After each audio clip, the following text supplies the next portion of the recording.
আসসালামু আলাইকুম রহমতুল্লাহি অবরকাতুহু।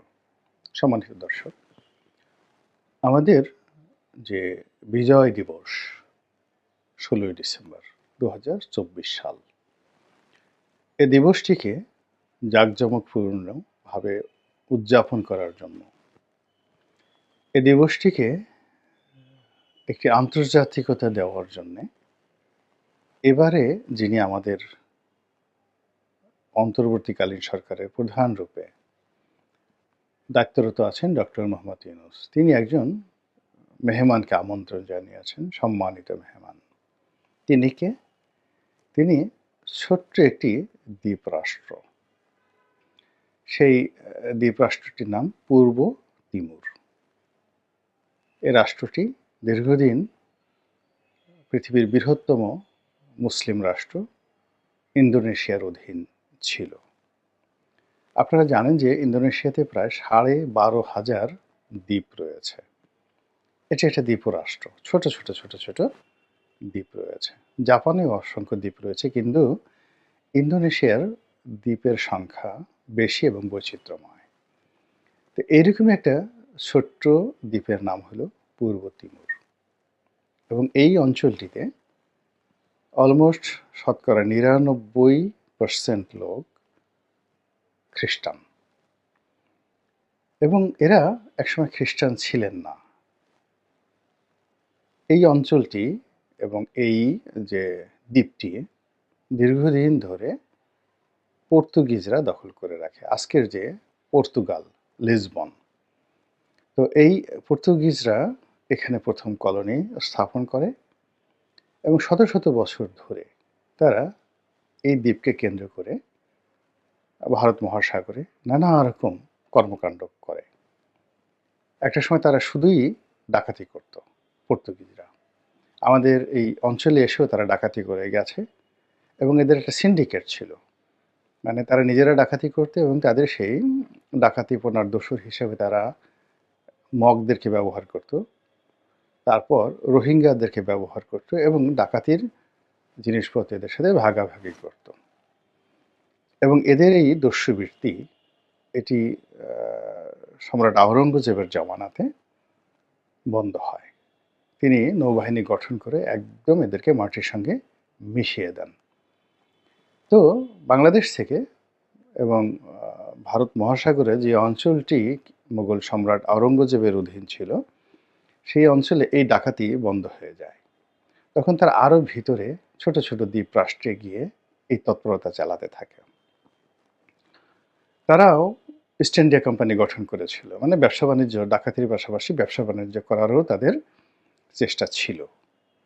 তো এই ব্যবসার ক্ষেত্রে তাদের বেশ কয়েকটি রাষ্ট্র প্রতিদ্বন্দ্বী ছিল, যেমন নেদারল্যান্ডের যারা অধিবাসী ডাচ, তারাও সেই ইস্ট ইন্ডিয়া কোম্পানি করেছিলেন। তারপর ডেনমার্কের ইস্ট ইন্ডিয়া কোম্পানি ছিল, ইংরেজদের তো ছিলই, এবং সবচেয়ে বেশি ছিল ফ্রান্সের। তো ডাচরা যেটা করতে সেটা হলো ওলান্দাস ওই নামে। এবং সেই যা হোক, এখন তারা এই ডাকাতি বাদ দিয়ে যখন ব্যবসা বাণিজ্য করার চেষ্টা করলো, ওই সময়টিতে তারা দেখা গেল ভারত মহাসাগরের যে সকল ছোট ছোট দ্বীপ, উপদ্বীপ, এমনকি ভারতের বড় বড়, যেমন আপনার ধরুন কলকাতা, তারপরে মুম্বাই, এ সকল এলাকাতে তাদের বড় বড় ব্যবসা প্রতিষ্ঠান ছিল। আলটিমেটলি তারা প্রতিযোগিতায় শক্তিমত্তা ইংরেজদের সাথেও পারে না, ফ্রান্সের সাথেও পারে না। তো যাই হোক, তারা এই অঞ্চল ছেড়ে একেবারে ভারত মহাসাগরে তাদের বেশ কয়েকটি যে দুর্গ রয়েছে সেখানে তারা অবস্থান নিয়েছিল, তার মধ্যে এই পূর্ব তিমুর অন্যতম। তো এখন যে সময়টিতে তারা এই জায়গা দখল করেছিল, ওই সময়টিতে তাদের এই কর্মকাণ্ডের সঙ্গে সঙ্গে সঙ্গে ইউরোপের যে ধর্মপ্রচারক যারা ছিলেন তারা দল বেঁধে আসতেন। ইংরেজরা ছিল সেখানেও আসতেন, পর্তুগিজরা যেখানে ছিল সেখানেও ধর্মপ্রচারকরা আসতেন। ফলে অনেক জায়গাতে, দুর্গম এলাকাতে আপনি খ্রিস্টানদের চার্চ দেখতে পাবেন, এবং অনেক জায়গাতে আপনি দেখতে পারবেন যে তারা ধর্মান্তরিত হয়ে খ্রিস্টান হয়ে গিয়েছে। ভারতে প্রচুর এলাকা রয়েছে খ্রিস্টান প্রধান। আমাদের দেশে অবাক হয়ে যাবেন যে চট্টগ্রাম, পার্বত্য চট্টগ্রামের একদম গহীন অরণ্যে তাদের ঘাঁটি আছে এবং এই ঘাঁটিগুলো সেই ইংরেজ জমানাতে, পর্তুগিজ জমানাতে এগুলো তৈরি করা হয়েছিল। তো এসব তাদের যে কর্মকাণ্ড, খ্রিস্টান ধর্ম প্রচারের যে তৎপরতা, এর ধারাবাহিকতায় এই ছোট্ট দ্বীপটি সেখানে খ্রিস্টান জনগোষ্ঠী প্রাধান্য লাভ করে। এরপর এখানে ফ্রান্সের কর্তৃত্ব প্রতিষ্ঠিত হয় পর্তুগিজদের পরিবর্তে। তারপর একটা সময় ইন্দোনেশিয়া আবার এই দ্বীপটি দখল করে নেয়। কিন্তু যখনই দখল করে নেয়, সঙ্গে সঙ্গে সমস্ত পশ্চিমা দুনিয়া তারা এক হয়ে যায় এবং এখানে ছোট্ট একটি দ্বীপরাষ্ট্র, যার আয়তন মাত্র 15,000 বর্গ কিলোমিটার, আমাদের দেশের ছোট্ট একটা জেলার মতো। আর লোক সংখ্যা যদি ধরেন 13 লাখ সামথিং, এখানে এই মুহূর্তে আজকের জনসংখ্যা 13 লাখ সামথিং। তো সেই 13 লাখ জনগোষ্ঠীর মধ্যে আমাদের দেশের একটা উপজেলার মতো, বড় একটা উপজেলার মতো জনসংখ্যা, আর আয়তনে ছোট্ট একটা জেলার মতো 15,000 বর্গ কিলোমিটার। তো এই দেশে বিদ্রোহীদেরকে শস্ত্র দিয়ে এই পশ্চিমারা রীতিমতো ইন্দোনেশিয়া বাহিনীর বিরুদ্ধে গেরিলা যুদ্ধ শুরু করে দেয় এবং যতটা না যুদ্ধ ওখানে হলো, তার চেয়ে 1000 গুণ প্রচার এবং প্রোপাগান্ডা চালানো হলো পশ্চিমা মিডিয়াতে। এবং জাতিসংঘ থেকে শুরু করে অন্যান্য আন্তর্জাতিক যে সংগঠন, তাদেরকে বলতে গেলে কনভিন্স করে, বাধ্য করে এই ইন্দোনেশিয়া থেকে এই দ্বীপটিকে, মুসলমান একটি রাষ্ট্রের কাছ থেকে এই দ্বীপটিকে বিচ্ছিন্ন করে এখানে একটি খ্রিস্টান রাজ্য বা রাষ্ট্র প্রতিষ্ঠা করা হয় এবং সেই রাষ্ট্রের মহামহিম রাষ্ট্রপতি তিনি আমাদের দেশে এই বিজয়ের মাসে এসে মেহমানে আজিম, প্রধান মেহমান হিসেবে ডক্টর মোহাম্মদ ইউনূসের হাতকে শক্তিশালী করেছেন। এখানে একটা বিষয় যে পূর্ব তিমুর প্রথমত খ্রিস্টান রাষ্ট্র, দ্বিতীয়ত এই রাষ্ট্রের এখন যিনি আছেন রাষ্ট্রপতি, তিনি একসময় এখানকার প্রধানমন্ত্রী ছিলেন এবং ওই যে আন্দোলন হয়েছিল গুশমাও, তিনি ছিলেন আন্দোলনের নেতা এটাকে খ্রিস্টান রাজ্য বানানোর জন্য। তখন সেই গুশমাওয়ের দক্ষিণ হস্ত ছিলেন এই বর্তমান রাষ্ট্রপতি, যিনি আমাদের বাংলাদেশে এসেছেন। এই ভদ্রলোককে আবার তার কৃতকর্মের জন্য, যে তিনি একটি রাষ্ট্র প্রতিষ্ঠা করেছেন, 99% জনগোষ্ঠীর ধর্মবোধ খ্রিস্টানিজমকে তিনি আপহোল্ড করেছেন এবং ইন্দোনেশিয়ার মতো একটা দখলদার বাহিনীকে তিনি পরাস্ত করার জন্য পশ্চিমাদের সহযোগিতা করেছেন এবং বিশ্বের খ্রিস্টান সম্প্রদায়কে তিনি রক্ষা করেছেন। এই জন্য তাকে শান্তিতে, তিনি বিরাট শান্তি প্রতিষ্ঠা করেছেন, এই জন্য শান্তিতে তাকে নোবেল পুরস্কার দেওয়া হয়েছে। ভালো কথা। আর আমাদের ডক্টর মোহাম্মদ ইউনূস, তিনিও শান্তিতে নোবেল পুরস্কার পেয়েছেন এবং কপালের কি সুন্দর লিখন দেখুন, সেই পূর্ব তিমুরে যিনি আছেন তিনি সেখানে রাষ্ট্রপ্রধান, আর এখন আমাদের দেশে ডক্টর মোহাম্মদ ইউনূস শান্তিতে নোবেল পুরস্কার পেয়ে তিনিও সরকার প্রধান। রাষ্ট্রপ্রধান একজন আছেন বটে, বাট এখন তিনি ধরে নেওয়া হয় যে সরকার এবং রাষ্ট্র দুটিরই সকল ক্ষমতার তিনি প্রতিভূ। আর এই দুজনের মধ্যে ব্যক্তিগত বন্ধুত্ব আছে, পরিচয় আছে, বন্ধুত্ব আছে, তারা নোবেল পুরস্কার পেয়েছে, একই পরিবারের লোক।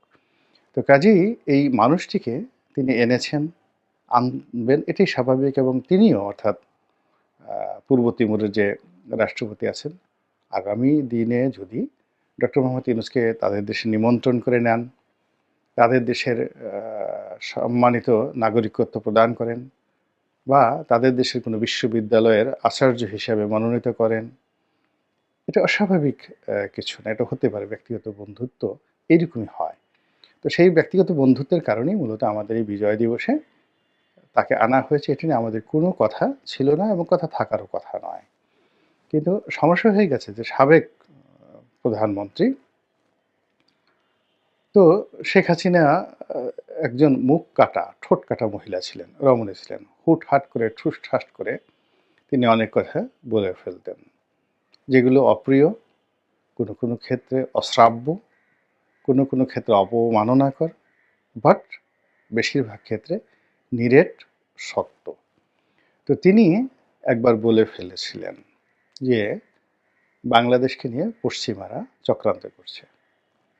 এই রাষ্ট্রটি ভেঙে এই রাষ্ট্রের একটি অংশকে পূর্ব তিমুরের মতো একটি খ্রিস্টান অধ্যুষিত রাষ্ট্র বানানোর জন্য ইউরোপ এবং আমেরিকা চেষ্টা চালাচ্ছে, খ্রিস্টান দুনিয়ারা চেষ্টা চালাচ্ছে। এবং তিনি স্পষ্টতই চট্টগ্রামের একটি অংশ, তারপর ভারতের একটি অংশ এবং মায়ানমারের একটি অংশকে একত্র করে তারপর সেখানে কিভাবে খ্রিস্টান রাজ্য প্রতিষ্ঠা করা যায় এই বিষয়ে যে বিদেশে তৎপরতা দীর্ঘদিন ধরে চলছে, রাষ্ট্র যেগুলোকে প্রচার করছে না, সেটা জুমল্যান্ড নামে যে রাষ্ট্র প্রতিষ্ঠা করার জন্য আপনি কিছু মানুষ গেরিলারা দেশে দেশের বাইরে কি তৎপরতা চালাচ্ছে, এটি বান্দরবন, খাগড়াছড়ি, তারপর রাঙামাটি এই অঞ্চলগুলোতে, পার্বত্য এলাকাতে যে কোনো একটা অবধ শিশুকে জিজ্ঞেস করলে তারা বলে দিতে পারে। তাদের জাতীয় সঙ্গীত রচনা করা আছে, সংবিধান রচনা করা আছে, আর অনেক কিছু। তো সেই কাণ্ডকে, কর্মকাণ্ডকে তিনি উল্লেখ করে সাবেক প্রধানমন্ত্রী তিনি বলেছিলেন যে এরকম দেশের বিরুদ্ধে চক্রান্ত হচ্ছে। তিনি আরও বলেছিলেন যে বাংলাদেশে একটা দুর্ভিক্ষ আসবে, সেটা জুন জুলাই মাসে তিনি বলেছিলেন। আসলে এখানে দুর্ভিক্ষ তো এসেছেই, তো সেটা কি দুর্ভিক্ষ বলবেন, গণতন্ত্রের দুর্ভিক্ষ বা আরও অনেক কিছু। যাক, এনিওয়ে, তো এই যে তার এই বক্তব্য, সেই বক্তব্যটা ইতিহাসে হারিয়ে গিয়েছে। আমরা সবাই মনে করেছি যে ওনার তো ঠোঁটকাটা মানুষ, কখন কাকে কি বলে ফেলেন। কিন্তু যখন দেখা গেল যে এই জুলাই আগস্ট বিপ্লবের পর আমাদের প্রথম বিজয় দিবসে দুনিয়ার অন্য কোনো মানুষকে বাদ দিয়ে আমাদের ডক্টর মোহাম্মদ ইউনূস তিনি পূর্ব তিমুরের প্রেসিডেন্টকে আনলেন। তিনি ইচ্ছে করলে বারাক ওবামাকে আনতে পারতেন, হিলারি ক্লিন্টনকে আনতে পারতেন, এমনকি তিনি জো বাইডেনকে আনতে পারতেন। তাহলে বোঝা যেত এটা তার একটা পার্সোনাল ফ্রেন্ডশিপ, তার সঙ্গে বন্ধুত্ব রয়েছে। তিনি ফ্রান্সের যে প্রেসিডেন্ট ইম্মানুয়েল ম্যাক্রো, তার সঙ্গে তো তার ভালো সম্পর্ক। তিনি ইচ্ছা করলে তাকেও এই জায়গাটাতে আনতে পারতেন। পাকিস্তানের প্রধানমন্ত্রী যদি বলতেন শাহবাজ শরীফকে, ডক্টর মোহাম্মদ ইউনূস চলে আসতেন। এমনকি আনোয়ার ইব্রাহিম সাহেব তিনি এসে গেছেন, তাকে আবার আনা যেতে পারত। তো সেটা উনি করতে পারতেন, ওনার ব্যক্তিগত সেই সম্পর্ক আছে। কিন্তু সব কিছু বাদ দিয়ে তিনি যখন সেই পূর্ব তিমুরের প্রেসিডেন্টকে বাংলাদেশে আনলেন, তখন আমরা এমনি সন্দেহপ্রবণ মানুষ, আমাদের দেশে দুর্মুখের সংখ্যা খুব বেশি, সমালোচনা করতে আমরা খুবই পছন্দ করি, শুনতেও আমরা খুবই পছন্দ করি। ফলে কি হলো, আমরা খুঁজে ওই যে আগের যে স্বৈরশাসক শেখ হাসিনা, তার সেই কথা, যদি আমরা শেখ হাসিনাকে পছন্দ করি না, আওয়ামী লীগের রেজিমকে পছন্দ করি না, ছাত্রলীগকে পছন্দ করি না, তাদের দুঃশাসনকে স্মরণ করতে চাই না, কিন্তু যেহেতু ডক্টর মোহাম্মদ ইউনূসকে একটা খোঁটা দেওয়া দরকার, তাকে একটু চাপের মধ্যে রাখা দরকার, এই জন্য খুঁজে আমরা সেই শেখ হাসিনার বক্তব্য বের করেছি এবং বলার চেষ্টা করছি, দেখো দেখো দেখো কি হতে যাচ্ছে। হ্যাঁ, বিপ্লব করেছিলে বা যে রাস্তায় আত্মাহুতি দিয়েছিলে, এই জন্যে 16ই ডিসেম্বর তারিখে একেবারে দুনিয়ার অন্য কোনো মানুষ বাদ দিয়ে এমন একজন মানুষকে আনা হলো যিনি একটা খ্রিস্টান রাষ্ট্রের প্রধান, এবং এই খ্রিস্টান রাষ্ট্রটি জোর করে তৈরি করা হয়েছিল বা করেছিল পশ্চিমারা, এবং আরেকটি মুসলমান রাষ্ট্রের কাছ থেকে ছিনিয়ে নিয়ে। তো সেই ক্ষেত্রে বাংলাদেশের শতকরা 90% মুসলিম রাষ্ট্র, মানে মুসলিম সম্প্রদায় অধ্যুষিত রাষ্ট্র, তো তাদেরকে বঞ্চিত করে যদি পশ্চিমারা এরকম একটা চক্রান্ত চালায়, তখন কি হবে? এগুলো নিয়ে কিন্তু আমাদের যারা ইসলামপন্থী আলেম রয়েছেন, ওলামা রয়েছেন, আমি আজকে এটা বলতে চাচ্ছিলাম না, কিন্তু এটা প্রচুর কথাবার্তা হচ্ছে। ওয়াজের ময়দানে ফাটিয়ে রীতিমতো ওয়াজ করা হচ্ছে।